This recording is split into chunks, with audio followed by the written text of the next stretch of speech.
안녕하세요. 매일 새로운 사연을 전하는 읽어주는 사연 라디오입니다. 구독과 좋아요, 많은 공유 부탁드립니다. 오늘의 사연 시작하겠습니다. 안녕하세요. 남편과 작년에 헤어진 30대 여성입니다. 결국 팔은 안으로 굽는다더니 언제까지 제 편일 줄만 알았던 남편이었는데 역시나 별 수 없대요. 남편과 저는 지인의 소개로 만났습니다. 당시 남편은 저와 마찬가지로 중소기업에 다니던 평범한 회사원이었어요. 첫 만남부터 대화가 잘 통했던 저희는 금세 연인 사이로 발전했고 1년 반이란 시간 동안 어느 다른 연인들처럼 울고 웃으며 연애를 했네요. 그러다 제 나이 31에 남편에게 프로포즈를 받았습니다. 하지만 프로포즈를 받고 저는 기뻐할 수만은 없었어요. 그건 바로 제가 처한 가정환경 때문이었지요. 저는 편모가정에서 자랐는데 얼마나 많은 사람들이 편모가정에 대해 선입견을 가지고 있는지 잘 알고 있었거든요. 그래서 연애하는 내내 남편에게도 차마 털어놓지 못하고 있었고요. 하지만 프로포즈를 받은 이상 계속 숨길 수만은 없겠더군요. 결국 하루고 이틀이고 프로포즈에 대한 대답을 미루다 결국 술의 힘을 빌려 남편에게 제가 편모가정에서 자랐다는 사실을 털어놓았습니다. 하지만 남편의 반응은 의외였어요. 편모가정이건 편부가정이건 그게 결혼하고 무슨 상관이냐는 식이더라고요. 그게 제가 원해서 된 것도 아니고 제 잘못도 아닌데 왜 그런 걸 걱정하느냐면서요. 그러면서 덧붙이기를 어머님 아버님도 그런 편견 같은 건 없으신 좋은 분들이라며 저더러 너무 걱정하지 말라대요. 하지만 남편의 예상은 보기 좋게 빗나가 버렸습니다. 역시나 아니나 다를까 저는 어머님의 거센 반대에 부딪히고 말았지요. 어머님께서는 여자 혼자서 애를 키웠다는 사실이 다른 사람들은 어떻게 생각할지 몰라도 당신 눈에는 그다지 좋게만 보이지는 않는다며 찝찝해서 싫다는 표현을 쓰시대요. 생각지도 못한 어머님의 배려 없는 말씀에 너무 속이 상한 저는 저도 모르게 그만 눈물을 보였습니다. 그러자 오히려 남편이 먼저 나서서 어머님더러 그게 무슨 말씀이시냐며 자기야말로 어머니가 이렇게 편협하신 분인 줄 몰랐다고 실망이라고 한마디 하더라고요. 그러자 이번엔 아버님께서도 길거리에 멀쩡한 여자애들이 널렸는데 어디서 데려와도 하자 있는 애를 골라왔냐고 그제서야 순간 망치로 뒤통수를 한 대 맞은 듯 왜 이렇게까지 제가 인격적으로 모욕을 당해야 되나 싶더라고요. 그래서 제가 어머님 아버님더러 두 분 다 말씀이 너무 심하신 것 같다고 했습니다. 남편에게도 어머님 아버님이 좋은 분들이라고 해서 나름대로의 기대가 있었는데 몹시 실망스럽다고 차분한 목소리로 말했지요. 여기서 이렇게 욕먹고 있는 것 자체가 날 키워주신 어머니께 죄짓는 기분이라며 결혼 이야기는 없던 걸로 하자고요. 그리고는 사갔던 선물 그대로 다시 챙겨들고 뒤도 안 돌아보고 시댁에서 나왔습니다. 그러자 제 뒤통수에다 대고 두 분이서 인사도 안 사고 가는 싸가지 좀 보라며 저럴 줄 알았다고 한 소리 하시더라고요. 그마저 받아칠까도 생각했지만 이내 그럴 가치도 없다 싶어서 깡그리 무시해버렸어요. 택시를 잡기 위해 길에 서 있는데 어느샌가 따라 나온 남편이 저를 붙잡았습니다. 자기가 무조건 미안하다면서 자기도 자기 부모님이 그러실 줄은 꿈에도 상상하지 못했다나요? 그러면서 저더러 참으라고 안 하겠다, 이해해달라고도 안 하겠다 하지만 결혼은 자기랑 하는 거지 시부모님이랑 하는 게 아니지 않냐며 자기 하나만 믿고 따라와 줄 수 없겠냐 그러더라고요. 그렇게 말하는 남편의 눈빛과 목소리에서 진심이란 걸 알 수 있었지만 이미 상처 입은 제 마음이 쉽게 풀어질 리 없었지요. 저는 다시 한번 이별을 고하고 택시에 올라탔습니다. 그리고 며칠 후 주말이었어요. 남편으로부터 오는 연락도 모두 무시하던 중이기도 했고요. 벨소리가 울려 나가보니 남편이 서 있더라고요. 저는 친정어머니랑 둘이 있었는데 친정어머니는 어느 정도 상황을 다 알고 계셨거든요. 친정어머니께서 그래도 여기까지 왔으니 문은 열어주라 하셔서 문을 열었습니다. 그랬더니 남편이 아무 일도 없었다는 듯 과일 바구니랑 꽃다발을 내밀면서 보고 싶었다 그래요. 처음에는 천연덕스러운 그의 모습에 기가 차서 어이가 없었습니다. 그런데 이윽고 남편이 저희 어머니 앞에 무릎을 꿇더니 그날 일은 자기가 다시 한번 사과하러 왔다며 정말 죄송하다고 하대요. 자기 부모님이 그렇게 막무가내로 나올 줄은 몰랐다면서 장모님이 자기 좀 도와달라나요? 남편이 정말 저러다 땅을 파고 들어가겠다 싶을 만큼 머리를 푹 숙이고 연신 죄송하다 해대니 솔직히 마음이 너무 아프고 흔들리더군요. 그리고 남편이 돌아간 후 왜인지 눈물이 하염없이 쏟아지대요. 그 모습을 보신 친정어머니께서 저더러 그냥 결혼하랍니다. 막말로 시댁에서 난리를 쳐대도 저희 둘만 잘 살면 결국 저희가 이기는 거나 마찬가지라나요. 그렇게 친정어머니의 지지를 받으며 저와 남편은 부부의 연을 맺었습니다. 상황이 상황인 만큼 결혼식은 가까운 가족 친지들만 모셔서 진행했어요. 외조부모님과 친정어머니가 5천만 원을 보태주셨지만 시댁에서는 당신들 입으로 땡전 한 푼 못해준다 하시길래 알겠다 했고요. 이후로 첫 해에는 정말 누구 말만 따라 모질이 소리를 들을 만큼 시댁에 잘하려고 노력했어요. 그런데 저도 사람인데 명절이고 생신이고 제 딴에는 한다고 해도 흠만 잡으시고 싫은 소리만 하시니 환장하겠더라고요.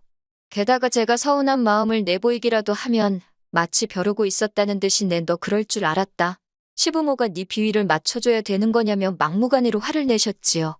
결국 견디다 못한 제가 남편에게 너무 지친다고 내가 언제까지 이렇게 무시당해야 하는 거냐 물었습니다. 그리고는 지금이라도 당신 놔줄 테니 어머님 아버님한테 가서 그 집 아들로 살라고 했지요.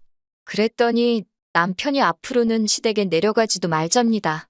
연락도 안 드려도 된다고 신경 쓰지 말래요. 그리고 그때는 저도 이제 모르겠다는 심정이었기에 그러겠다 했습니다. 한편 저는 다니던 회사를 나오게 되었어요.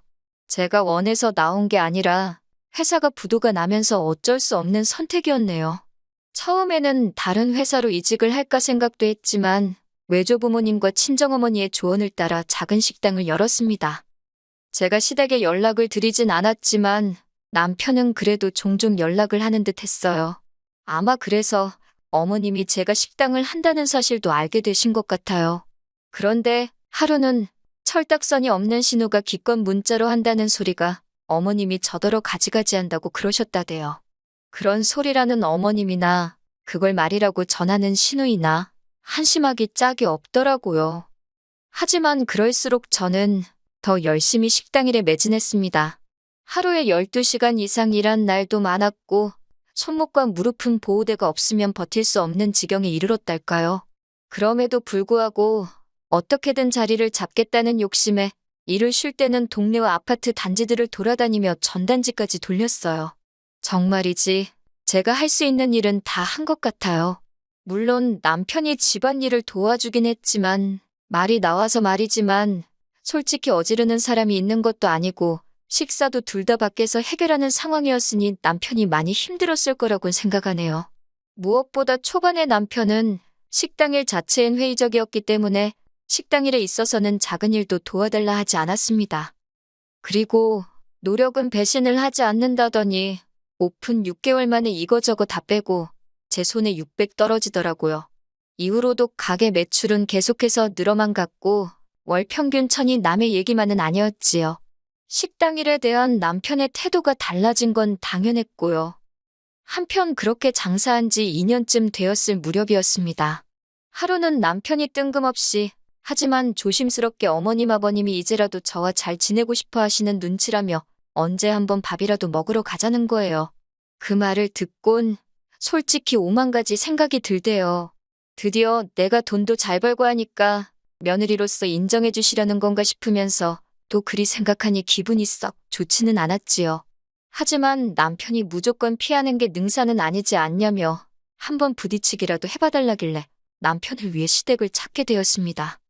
하지만 차라리 가지 말 것을 그랬어요. 처음 시작은 나쁘지 않았습니다. 시댁에 도착한 제가 어색하게 자리를 잡고 앉아있으니 어머님께서 먼저 다가와 지난 날은 잊고 이제라도 잘 지내보자며 제 손을 잡아주셨거든요. 순간 감동받았다고 해야 하나 울컥하대요. 하지만 그것도 잠시 뒤이어 이어진 이야기를 듣고 2배로 실망하고 말았습니다. 어머님이 그건 그렇고 신우가 이번에 결혼을 하게 되었는데 집에 돈이 하나도 없다면서 혼수해주게 3천만 원만 달라셨거든요. 저는 허탈한 마음을 내보이며 그렇게는 못해준다 했습니다. 돈이 없다고 할 수도 있었겠지만 그냥 솔직하게 제가 신우 혼수를 해줘야 할 이유를 모르겠다고 했어요. 그랬더니 어머님이 가족끼리 어려울 때 돕고 사는 거 아니냐며 지금이 바로 그때랍니다. 그 말을 듣는데 정말 입안에서 쓴맛이 느껴진다는 게 이런 건가 싶더라고요. 제가 어머님더러 언제 저를 가족으로 대해주셨냐 물었습니다. 처음 인사드리러 온 날부터 바로 지금까지 어머님한테 제가 한 번이라도 가족인 적이 있었냐고요. 하지만 어머님께선 계속해서 억지를 쓰셨습니다. 저더러 결혼할 때도 아무것도 안 해오지 않았냐면서 이제라도 해준다 생각하면 아까울 것도 없겠다면서 이쯤 되니까 저도 할 말 다 해야겠다 싶어서 어머님은 뭐 하나 저 해주신 거 있냐고 따졌습니다.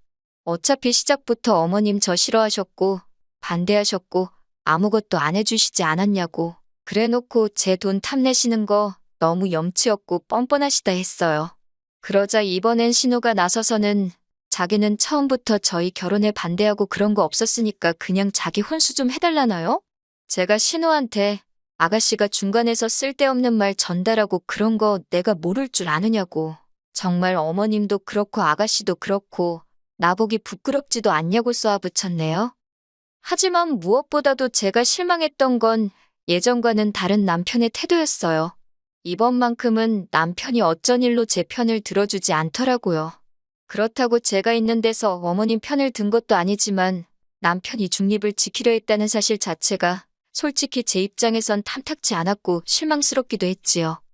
결국 시부모님과의 화해는 물 건너갔고 그렇게 집으로 올라오는 길이었습니다.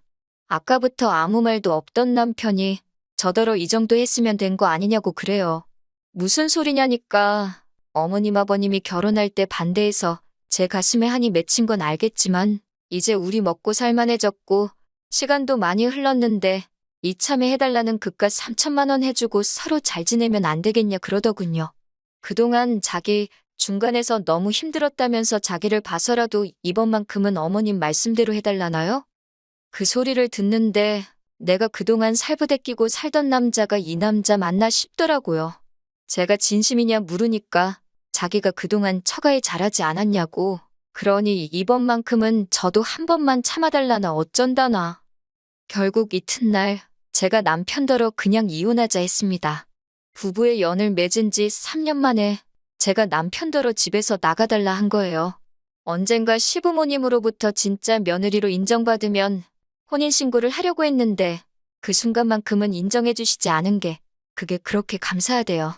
그리고 지금은 남남이 된 지 어느덧 반년이 지났습니다. 아무래도 제가 장사를 하고 있기도 했고 남편도 어딘지 잘 알고 있으니 무턱대고 남편 연락을 피할 수만은 없어서 잘 어르고 달래서 어렵게 헤어졌어요. 솔직히 지금도 남편은 잘 지내냐, 뭐 하냐며 쓸데없는 이유로 연락을 해오곤 하는데 마음 같아선 무시해버리고 싶지만 혹시나 해코지를 하진 않을까 걱정도 되고 해서 조심스럽답니다. 솔직히 다시 누군가를 만나서 사랑할 수 있을 것 같지는 않아요. 그러고 싶지도 않고요. 그저 제가 이만큼 자리 잡고 살 수 있을 때까지 묵묵히 믿고 도와주신 어머니 그리고 외조부모님과 함께 오래오래 건강히 행복하게 살 수 있으면 좋겠다는 그 마음뿐입니다. 긴 이야기 들어주셔서 감사합니다. 오늘의 사연은 여기까지입니다. 구독과 좋아요, 알람 설정해주시면 앞으로 더 좋은 사연으로 찾아오겠습니다. 감사합니다.